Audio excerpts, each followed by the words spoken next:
afternoon, and good evening, wherever you are. And welcome to today's webinar on National Upskilling through Education Technology.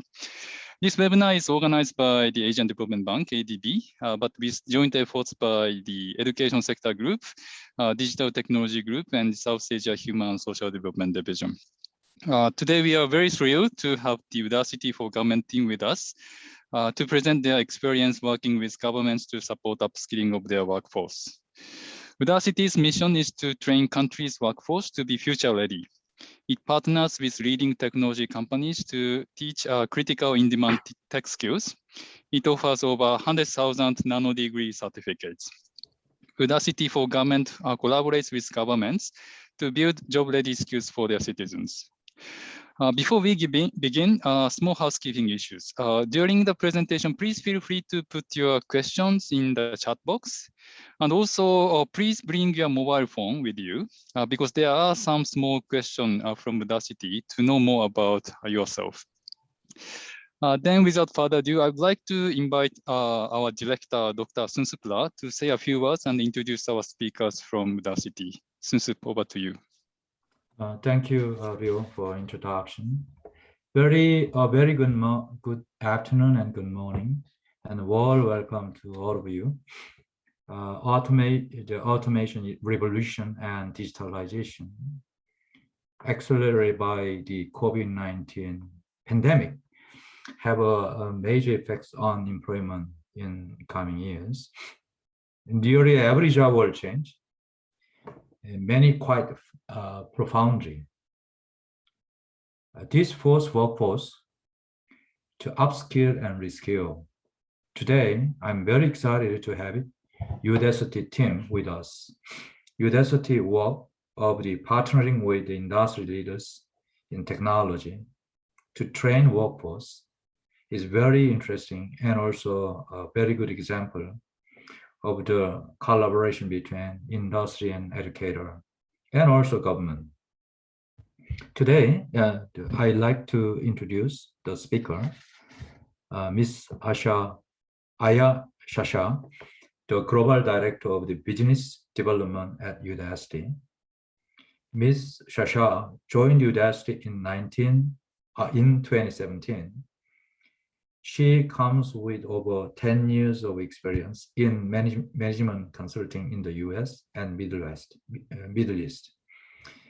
She has advised the government on large economic development projects, as well as private sector clients on growth and talent management.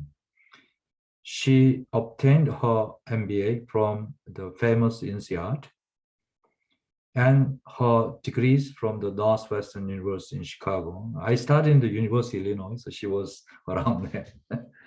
I would like to welcome also Mr. Jasmine NG, the Regional Business Development Manager for ASEAN countries at Udacity for Government. Mr. Ng has over 20 years of experience in education industry. I look forward to learning more from the Udacity experience in working with government to upskill and reskill their citizens. With this, welcome over to Rio. Yeah, thank you very much, Sunsup. Before I turn over to the Udacity team, let me quickly outline today's program. First of all, Ms. Aya will present for about 25 minutes. And this will be followed by remarks from Brajesh, Chief of Education Sector Group.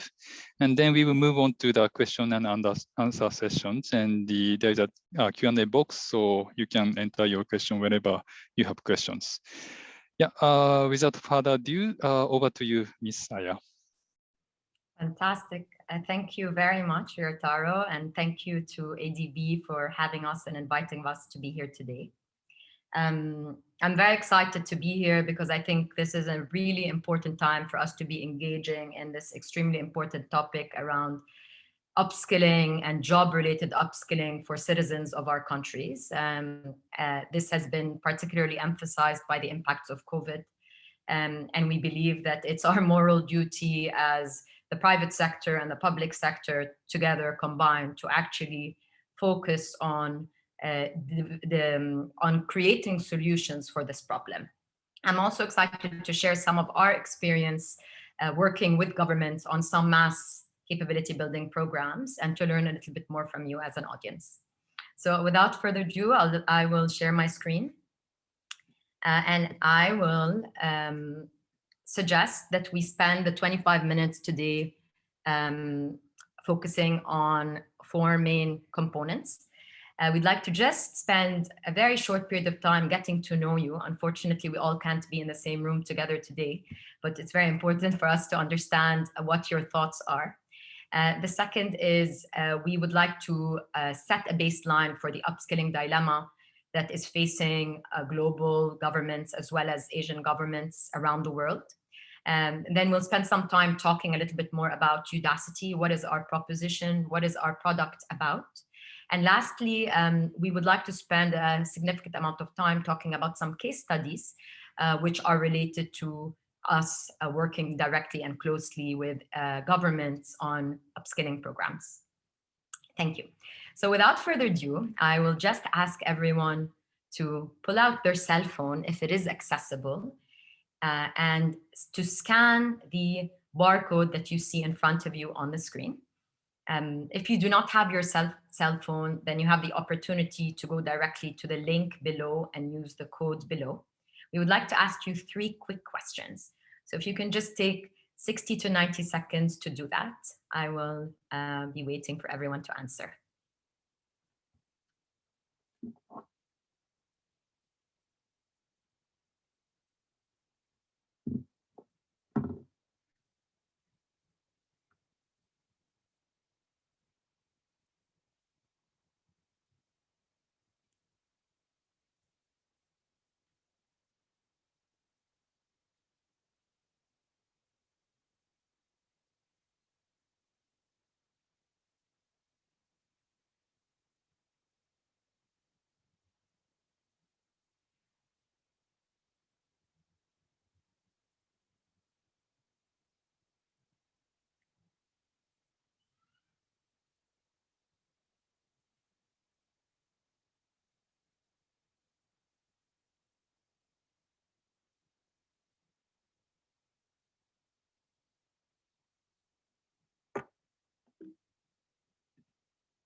Great.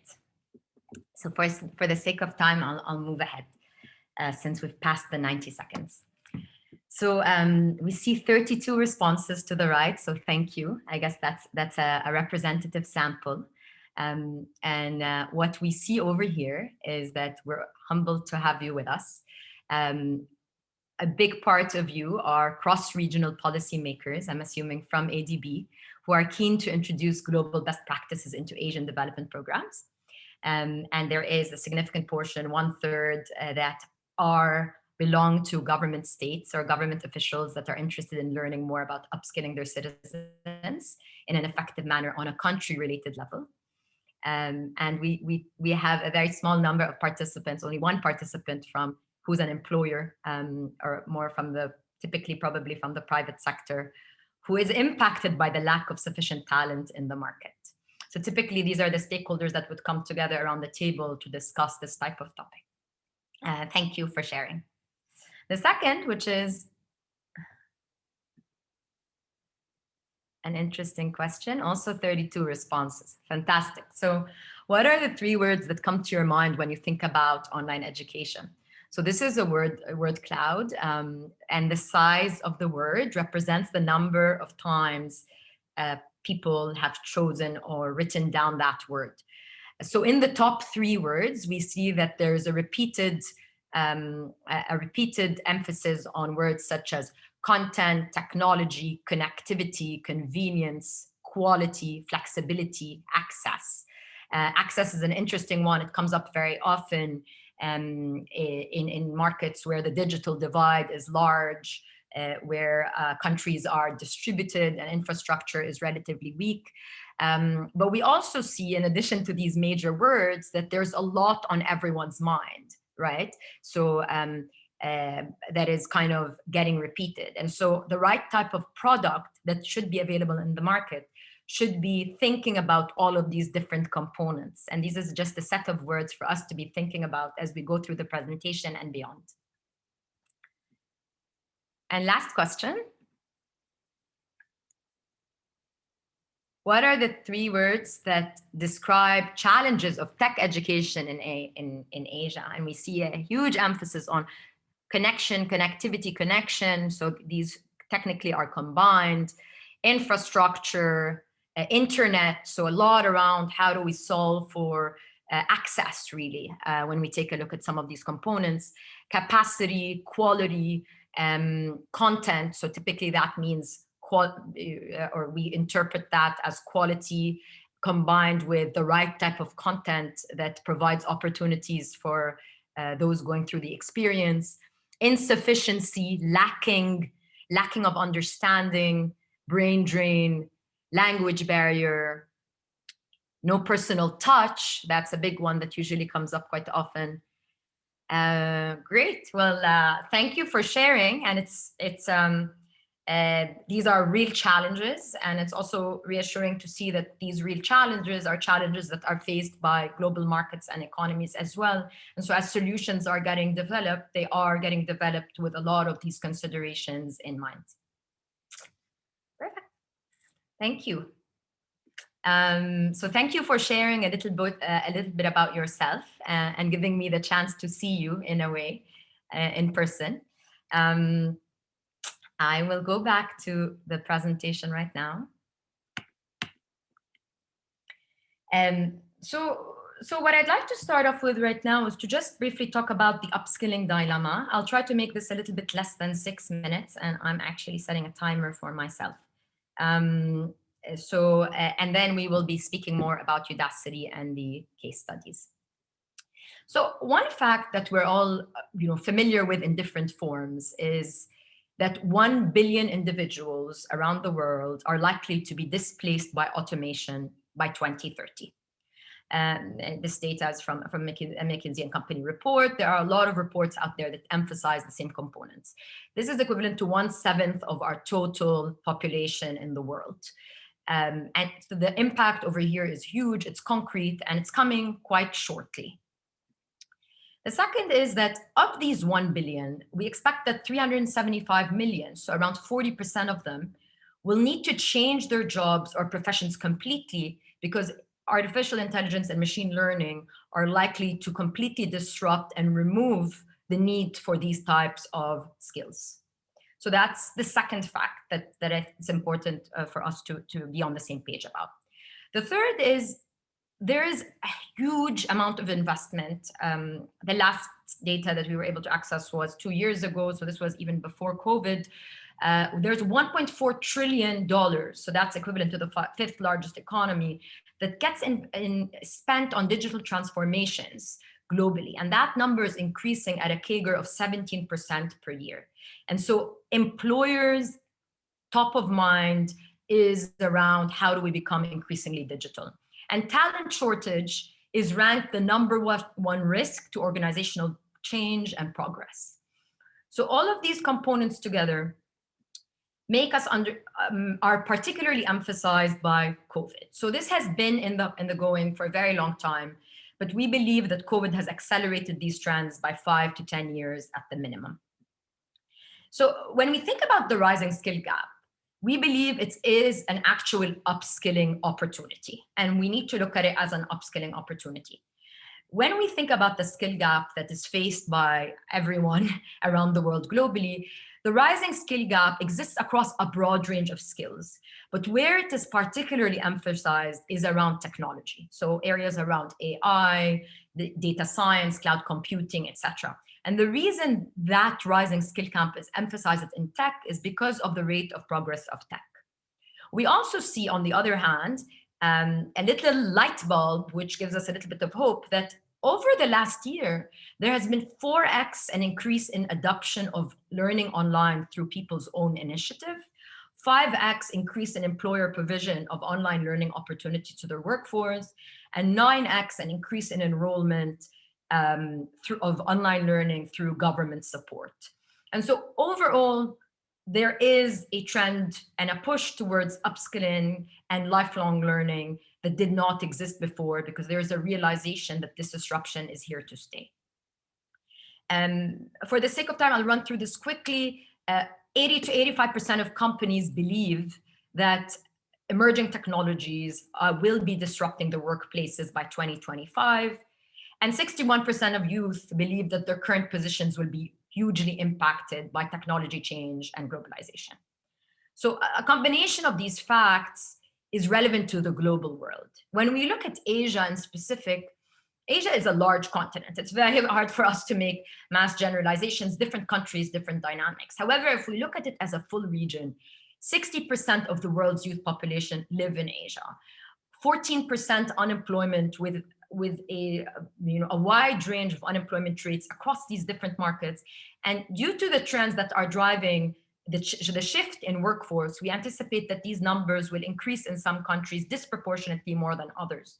And there is definitely a belief amongst Asian youth that they need to upgrade and constantly upgrade their skills to continue to be relevant. 54% of Asian youth believe that.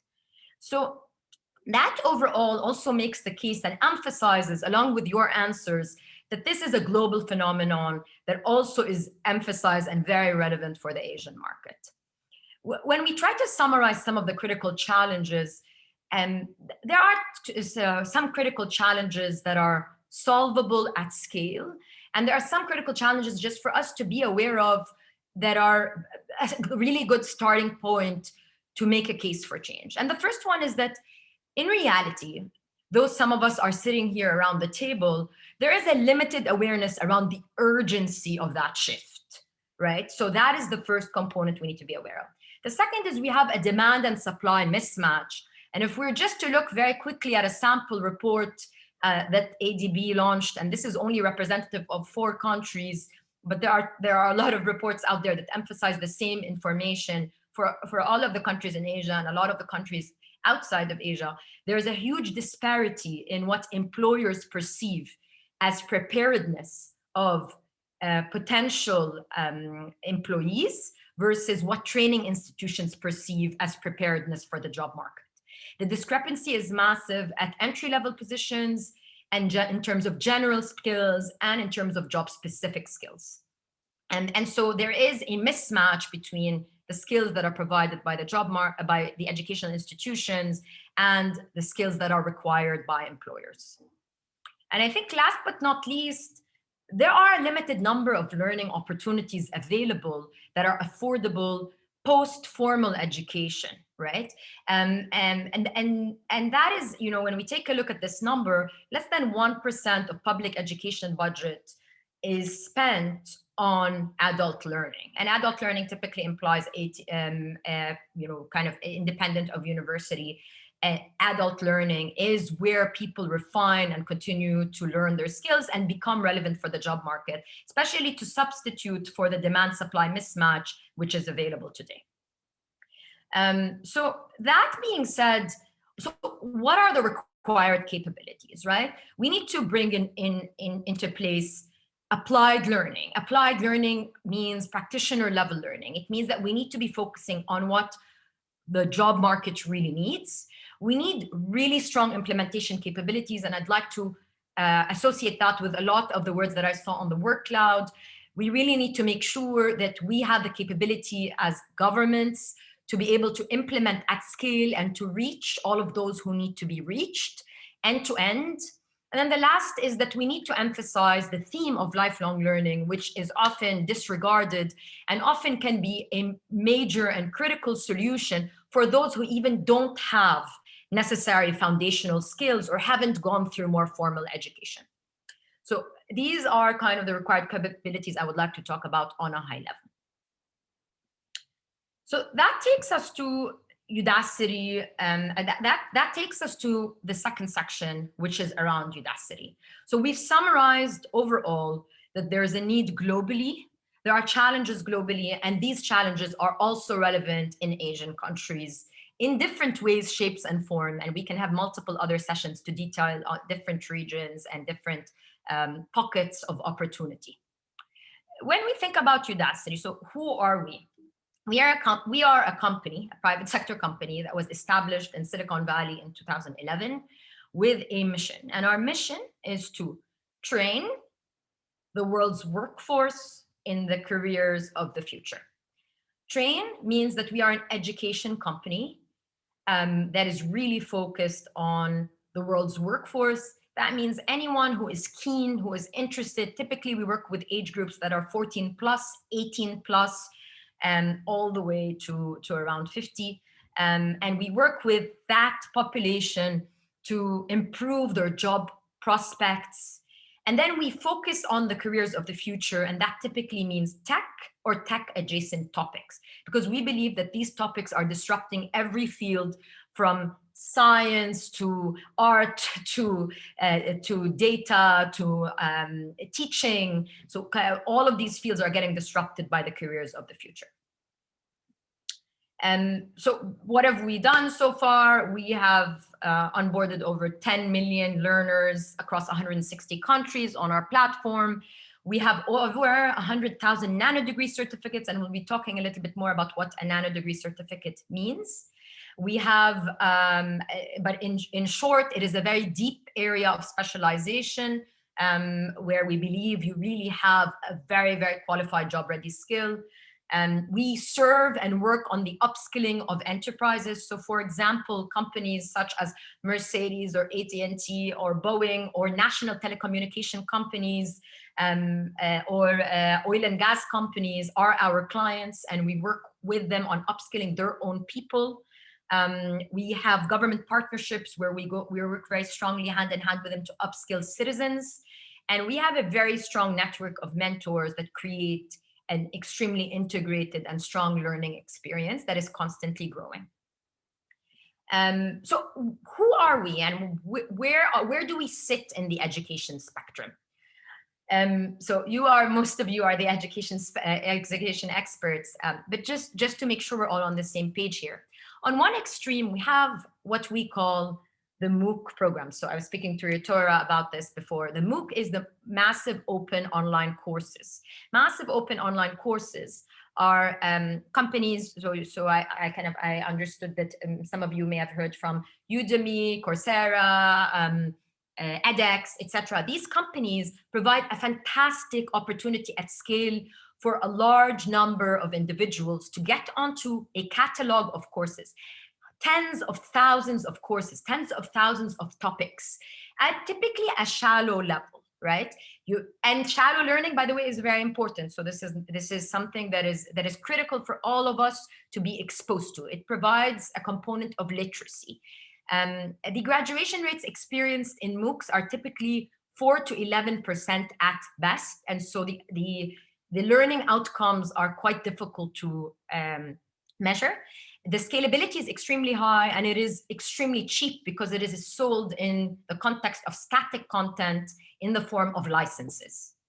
The second column shows boot camps. So boot camps offer practitioner level skills that have very high graduation rates.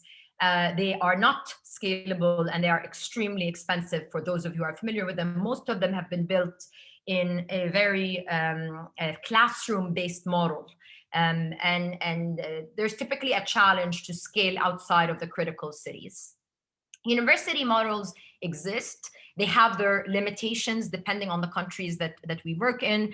But as we kind of learned, they are slow, they are sticky, accreditation processes are sticky, and we need to ensure that people are learning past the university stage, because skills are changing, technology is changing, and for those who are actually undergoing university or high school, their skills are not sufficient to take them through the next 10, 15 years.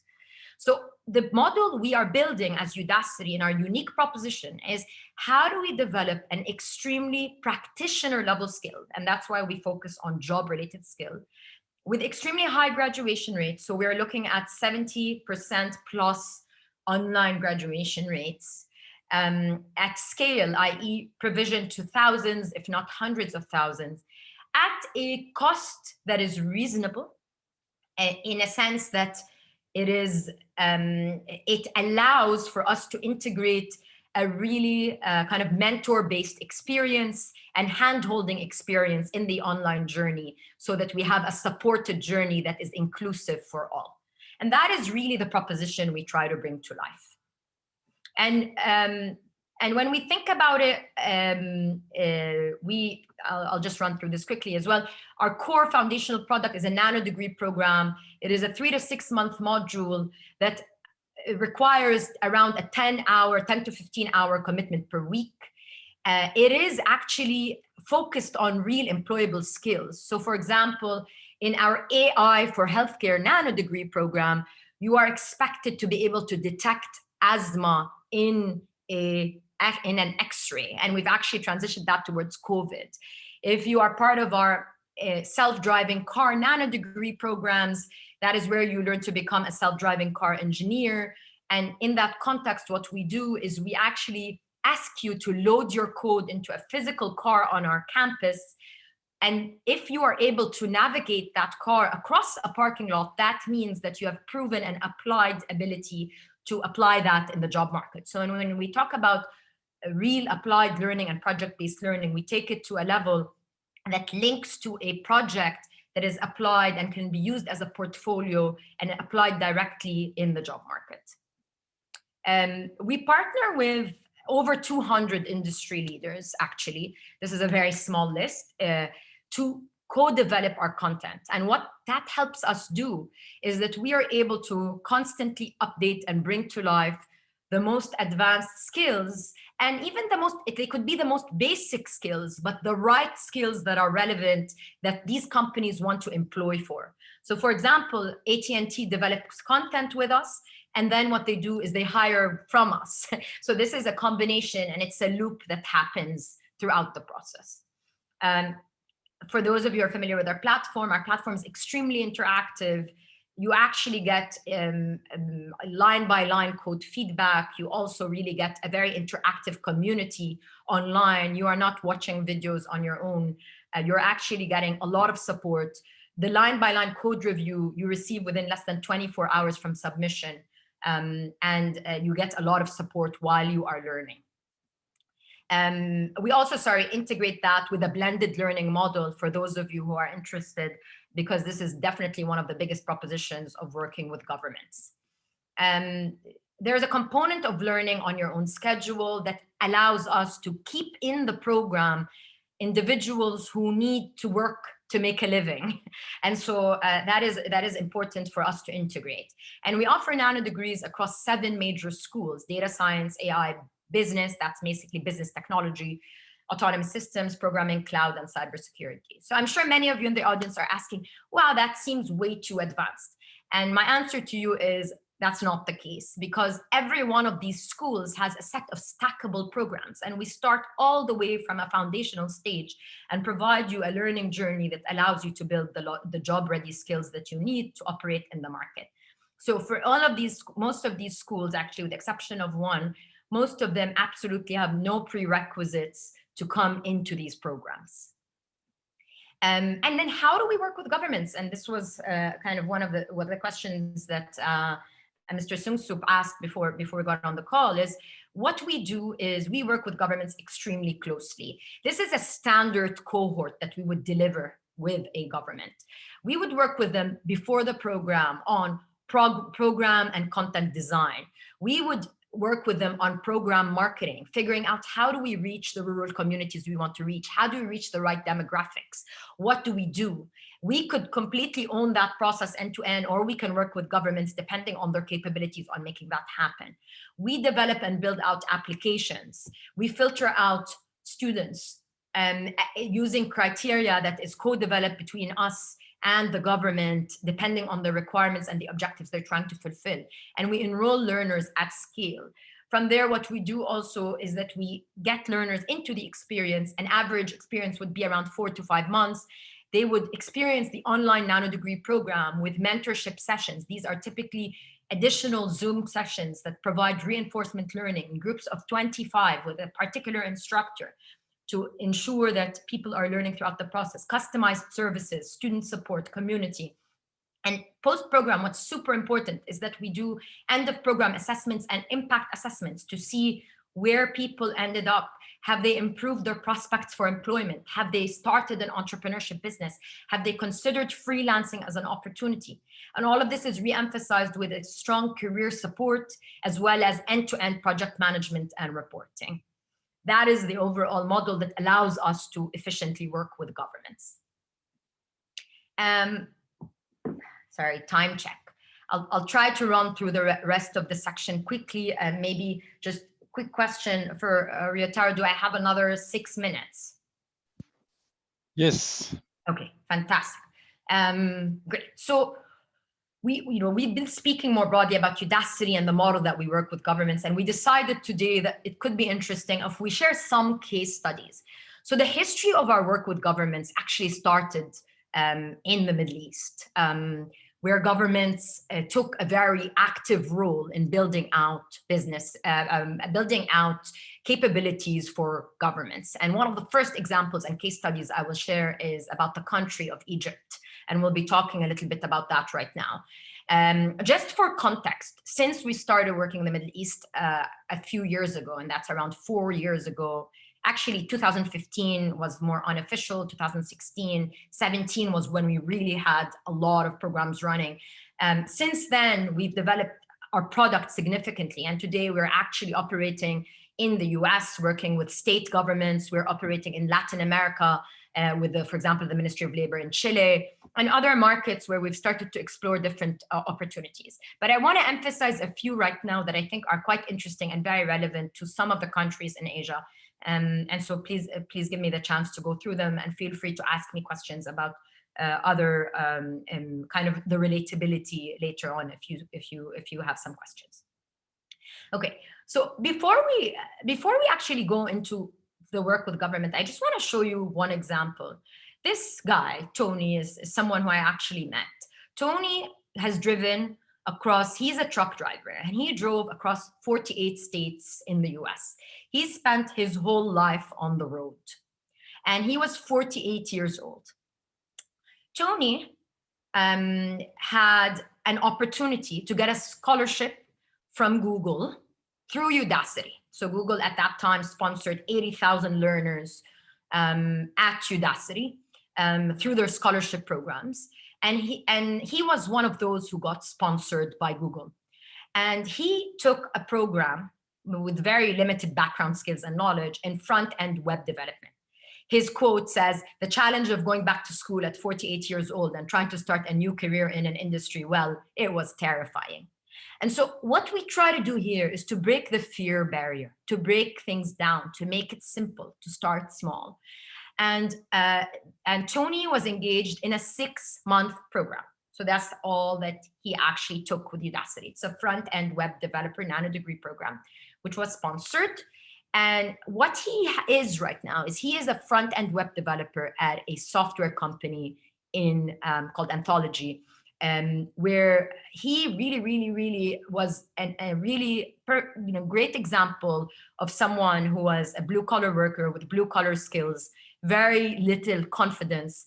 And his quote says, "Every little achievement I made along the way made me the confidence I needed to hit the ground running when I graduated. If you think coding can't change your life, boy, do I have a story to tell you."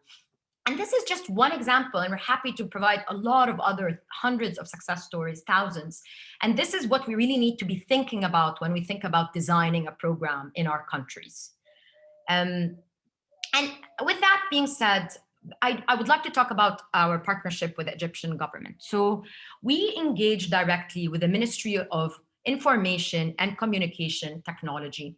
The Ministry of Information and Communication Technology has a program within it called, an entity within it called ITIDA, the Information Technology Development Agency. This is a government agency that is responsible and mandated for developing digital talent in the country of Egypt. Egypt has over 100 million people, a massive youth population, and over 30% unemployment. So I just want to create the connection for some of the countries and some of the people in the audience to understand the scale of the problem. They've had a devaluation in their currency, uprisings, and a lot of kind of fear around the lack of availability of opportunity. So when we started working with the Egyptian government, we started working with them in around late 2016, really early 2017. We started working with them in a program for 1,250 learners. The nature of our partnership evolved, where we started working with them in a second phase for 2,200, a third phase for 3,600, which covers a few more individuals from the African continent. And today we are engaging with them in a program that is focused around 3 years of building out 50,000 freelancers in Egypt. The first phase of the program is focused on 25,000, but we are focusing on building 50,000 freelancers in Egypt. That would take Egypt from rank number 14 to rank number 5 on the freelancing market globally. Why is this relevant? Why is this important? When we spent time with the Egyptian government, a big part of the effort they needed to place is on finding citizens jobs. And one of the realizations that came to place is that the Egyptian economy is struggling to provide sufficient jobs. And so we really need to leverage the existence of a large youth population, a lot of talent, and be able to export that talent. And what better way to export it than leveraging the freelancing economy? So we have taken an approach that is extremely inclusive. We are taking in 100,000 learners, filtering them at different levels, and providing 25,000 of them with really a deep opportunity for deep skills. And these skills are focused on digital marketing, web development, and data. And these are 3 skills that are highly demanded by a lot of industries, cross-functionally, and in the freelancing market. In this 5-year partnership, we've achieved over 80% plus graduation rate. This is where we are today. We started at 65%, we are at 80% plus today.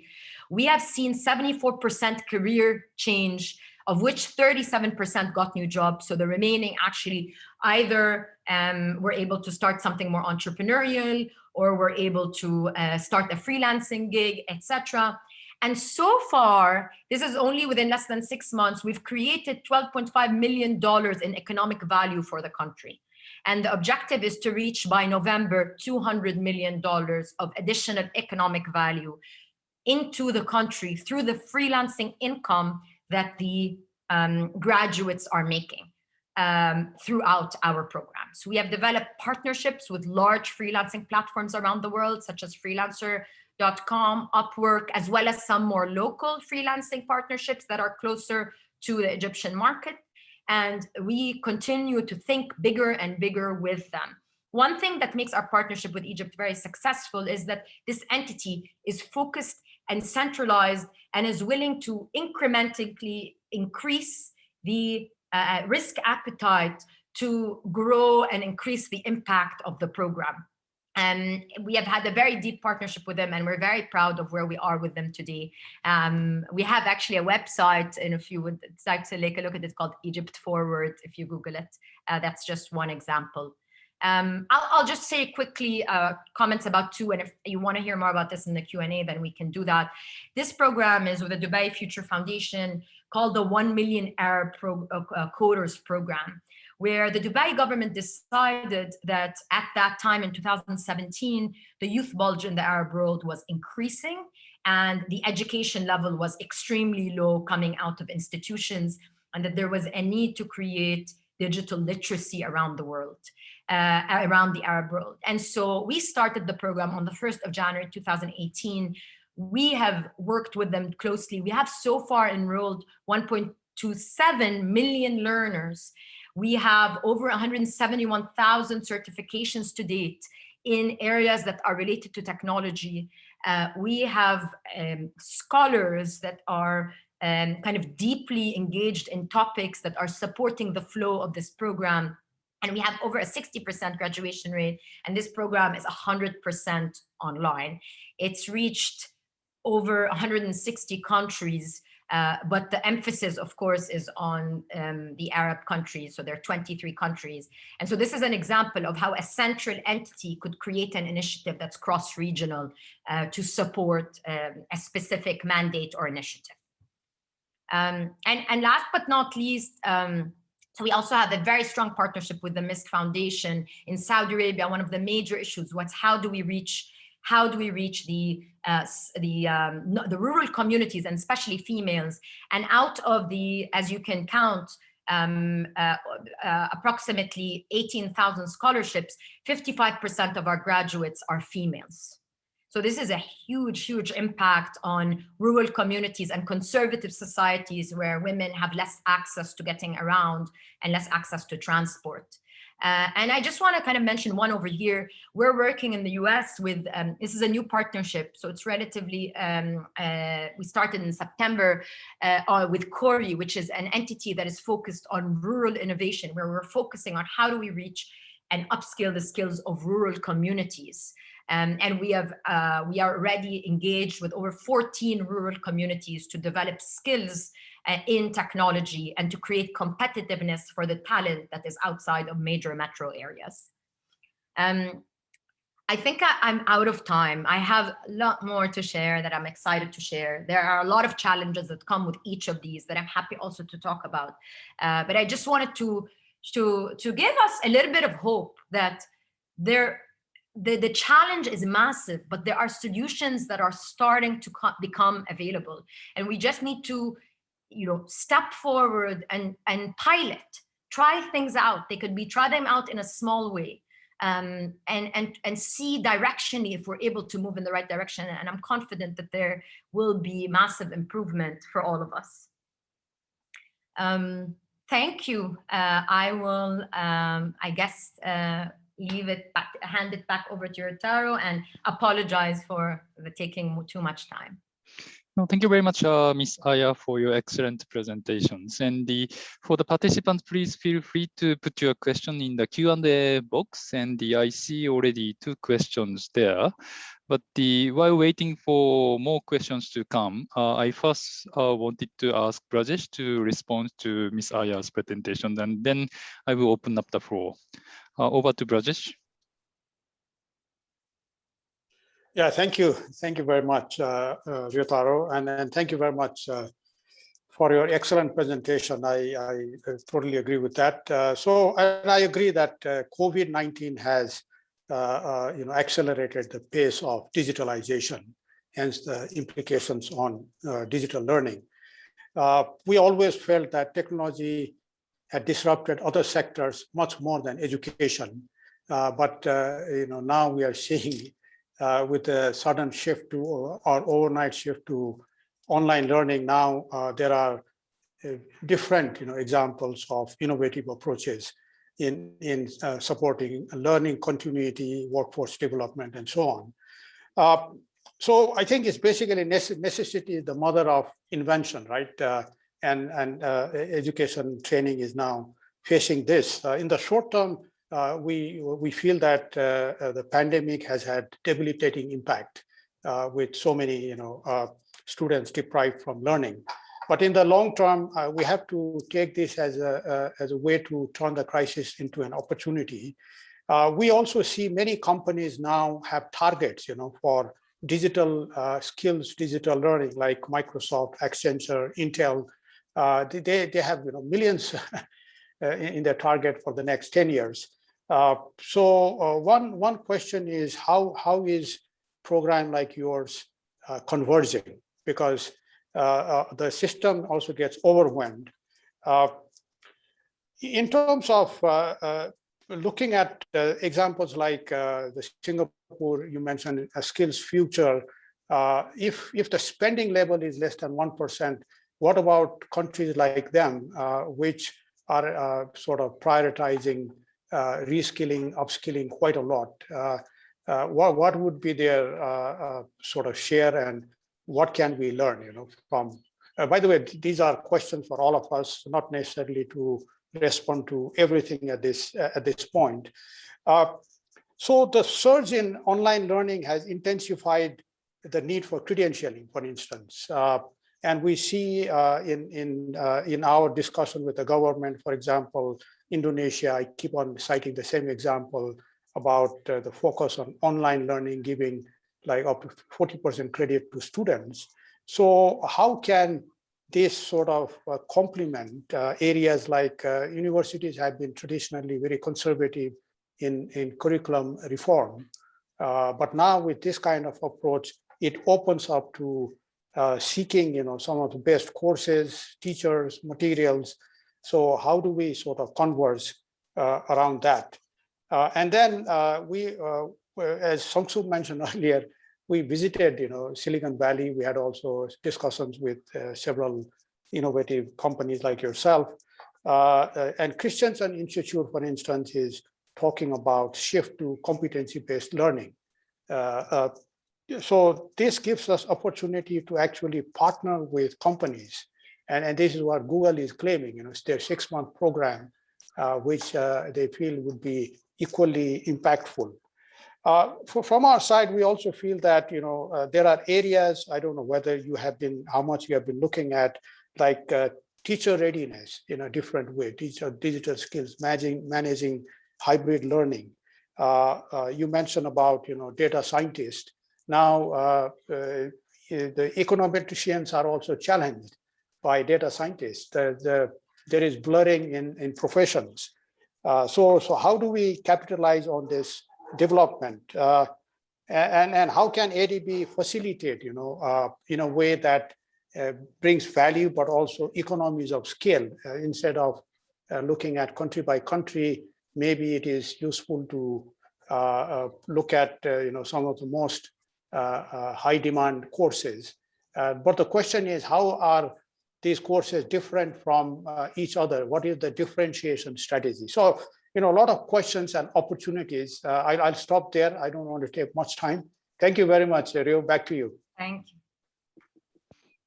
Yeah, thank you. And maybe first, Mr. Haya to respond to Rajesh's questions, and I will pick up some of the questions in the Q&A box. Over to Haya.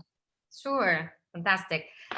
So there's a lot to unpack in there. I don't think we'll be able to address all of it. And I agree with everything that was mentioned, but I'll take a few themes I think that could be interesting.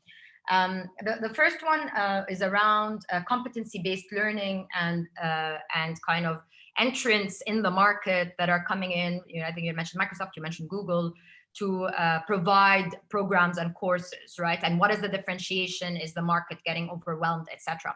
So I have a few comments there. The comment number one is we need more online learning, and we need more innovation in online learning, right?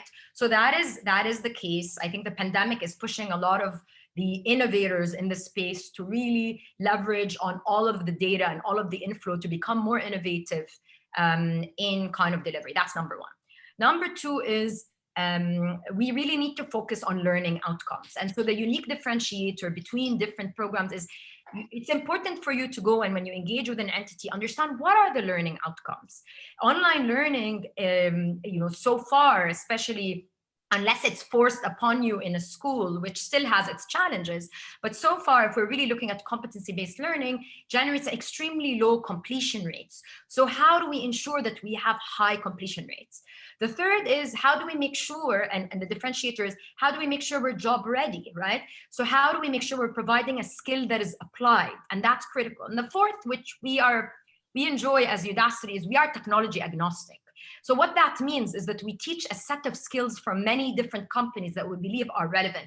Of course, there's large value in one company having a massive technology upskilling and trying to create direct employment opportunities there. But we believe the world of technology is evolving at a very fast rate. And so if we really want to kind of future-proof the skills of our economy, quote unquote, then we really need to be thinking about a view that is more moderate around that, right? So that is the first comment. I think the second is around you had the second question, and I'll pull the second one out, which is around credentialing, right? So credentialing is a very difficult topic, and I think we all need to come to the table and think about what is the solution there. We as Udacity had a journey with going back and forth between whether or not we should get officially accredited, and decided that at the end of the day, we will start with a journey that focuses on industry-backed credentialing, right? Which, so we consider ourselves to be industry certified, and today a nano-degree program has its own weight. But the challenge with credentialing is that getting certification for new content takes months, if not years, and usually years. And so any changes to any content takes years. And in the world that we're working at, that pace is too slow to create competitiveness. So we need to be balancing. There are some entities and universities that are open and creative towards including some of these modules and some of these as part of their programs. And that's actually quite forward thinking and something that we could be considering.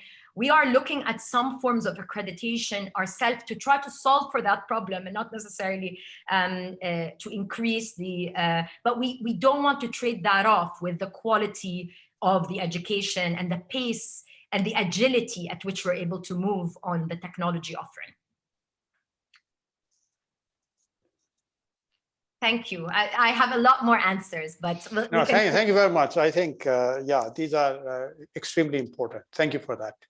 Thank you.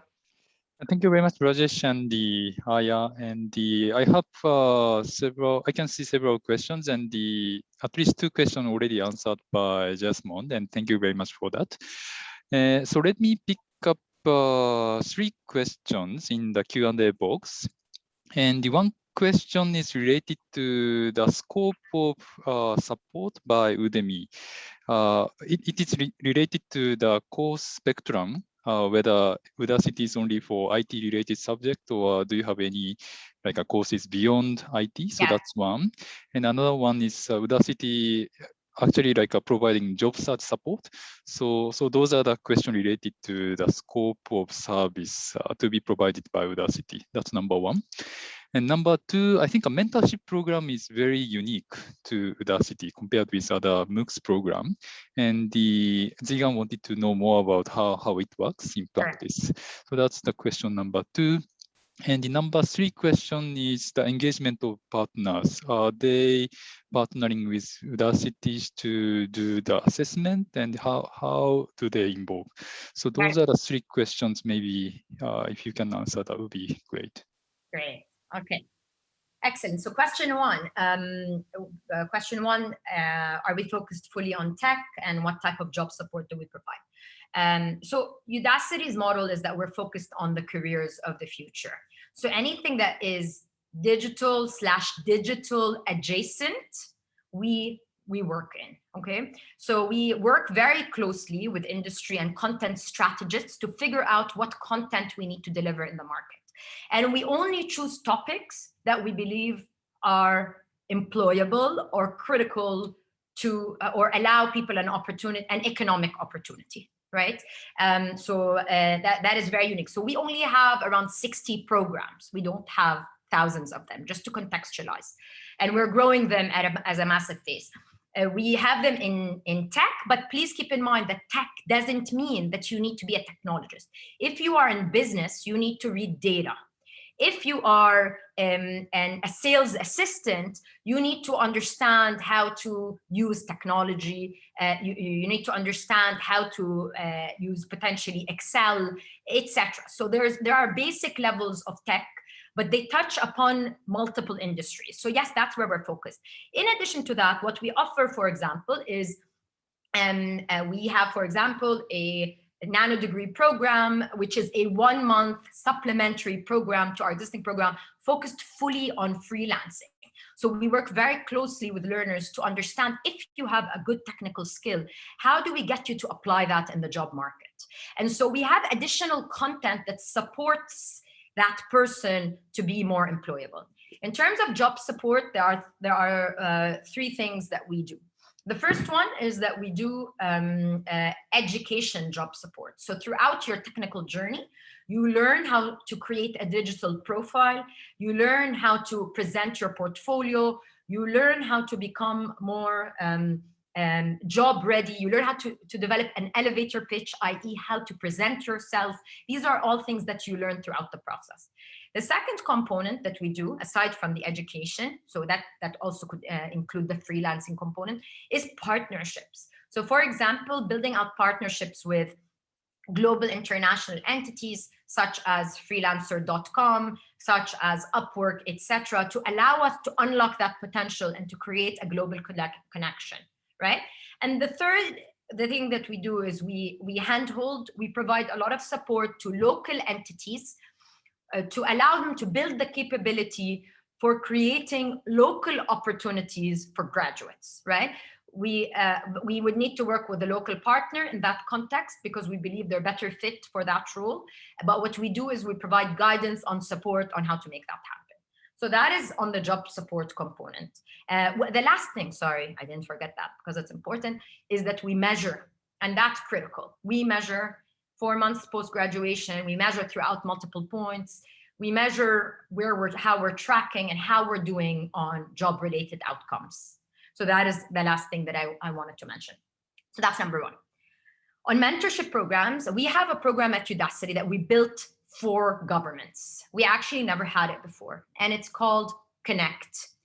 We usually don't operate with governments on a licensing model at all. We actually don't do that. We believe that the problem with massive licensing models is that most people suffer low consumption, and we just end up having kind of expensive licenses that are sitting with very limited learning outcomes. So what we do is we actually agree on cohorts. We work on a certain number of people. We make sure we do targeted marketing, etc. And then we match 25 people with an instructor. This instructor is called a Udacity session leader.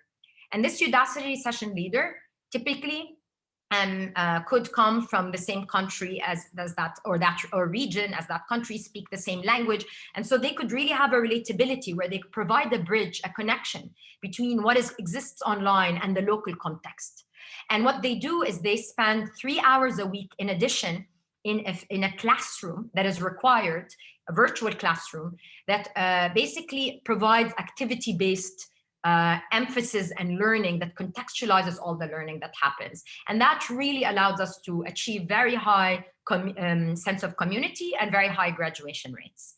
And the last question was around engagement of partners. One quick answer over there. It completely depends on the capabilities. We've gone all the way from doing everything in terms of marketing, actually taking on the marketing budgets, reaching to learners, creating the websites, doing everything all the way from end to end, to another model where we've actually taken a very selective portion that is more focused on education because either the entity believed that it needs to be the forward-facing entity in the country, or because they had the capabilities to make it happen. Yeah, thank you very much, Aya. And it's almost 1 hour, and I have to close shortly. But let me pick up 1 or 2 more questions, and then I will ask Sunsub to close. So the interesting question I see is actually like during this COVID-19, government has to do a lot of things, like have to support poor peoples and the social protections and others. And one interesting question is how does Udacity convince the government to take up this Udacity program in this difficult time? Government has a very tight budget constraint, and maybe they might see this as a luxury rather than the need.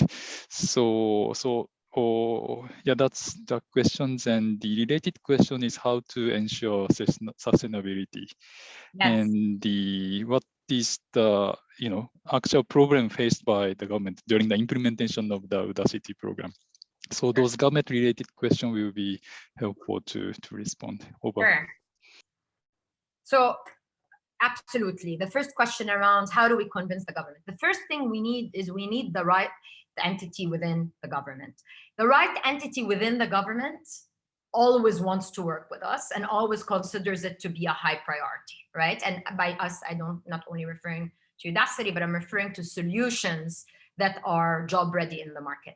Any entity that has a mandate around a real mandate, a burning platform around decreasing unemployment, around creating tech talent, around attracting foreign investment and companies, will be willing to prioritize a big portion of their budget on this. So the first thing we need to do is we need to figure out who that entity is within any given country to create that budget, right? So when we find that entity, we unlock that constraint. The second thing we need to do is we need to tie our product and the vision of our product not to one program. We can't go to a country and say, let's run a program for 1,000 people. That's not enough. What we need to say is, you know what? We have a 3-year target of doing, of solving, this unemployment problem. Let's try to tackle 5% of us through this. Think big, think creatively. Create incremental changes to convince them that through demonstrating outcomes that we're able to start to solve that problem, right? And that is quickly, we need to create early success stories. We need to show numbers quickly. And so you need to also engage in a solution that is not very long-term. You need to have a solution that within 6 to 7 months is going to get people in the job market. And that's what we're trying to focus on. So I think that typically means we start with finding the right entity, we get them on board in a smaller scale, we have a vision, and then we generate outcomes quickly. And when we generate outcomes, everyone else will follow. So that's government. Sustainability, absolutely. So sustainability requires 2 things. The first one is we need to be thinking about a return on investment. So today, governments, one of the things that we work with governments on is what we call a job efficiency ratio. And what that literally means is how much money are you spending per job? And sustainability means economically that the amount of money that is spent on a job is decreasing as you invest more money. And the reality is that today governments are investing in so many dispersed initiatives that are not directly translating into jobs. So we should be able to create a case that shows that at X $1,000, you're able to create a job. And governments, we cannot tell them that at X $1,000 you're going to get an education. We're going to say at X $1,000 you're going to get a job, because if they calculate it from their own budget, it probably costs them $20, $30, $40, $50, $100,000 to get a person a job when they look at all of their budgets and what they're spending today. So I think we need to change the mindset to job efficiency and the effectiveness of that. The second thing is our programs are fantastic at creating change agents and champions that ultimately end up becoming our instructors. So all of our instructors are our graduates. So what that means is that when we work in a given country, so for example, when we entered Saudi Arabia, we had no one there. We imported all the talent. Today, the whole infrastructure for 25,000 people is operating on its own through local graduates who are there. And that is a very strong sign of sustainability. And that's what we hope to do in all of the different markets that we operate in. Okay, thank you very much, Ms. Aya. And it's already more than 1 hour, and I'm cognizant about the time. And thank you very much for responding to those very interesting questions. Maybe for the closing, Sunsup, can you say a few words? Hey, thanks. Thanks, Raya and Jasmine, for the excellent presentation, and also lively interaction on the many important issues. I found this session is very practical and relevant, particularly when our Asian countries are going through, I would say, unforeseen changes now. I really look forward to having more follow-ups with you, Udemy, at, as you said, regional level, and also country, and also at project level. Also, I like to thank the audience and active participation of the all audience, also particularly someone from the outside of the ADB. Thank you very much. By the way, one small thing. I think Ayako, are you there? You want to say a few words?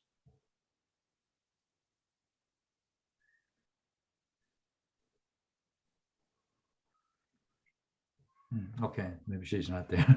Okay, thank you very much again. Yeah, thank you. Yeah, thank over you. to you. Yeah. Yeah, thank you very much, Sunsup. This is actually like a Udacity session, not a Udemy. We actually did like a similar webinar for Udemy's, and I'm glad like different models can be presented through the ADB webinar. And the hope like some of these, very innovative, online teaching learning model will help developing countries in Asia to go to the next level. Thank you very much once again, Ms. Aya and Jasmine, for your excellent presentation. Thank you very much for everyone for your participation. Thank you, everyone. Have a great day. Thank you. Thank you. Thank you, everyone. Yeah, bye-bye. Thank you. Thank you, Samsu. Oh, thanks, Jasmine. Very good to see Thank you. you, Ryotaro. Bye. Thank you. Thank you, Yunika. Sure. Bye-bye. Bye. Thanks, Monica, for organizing this. Sure.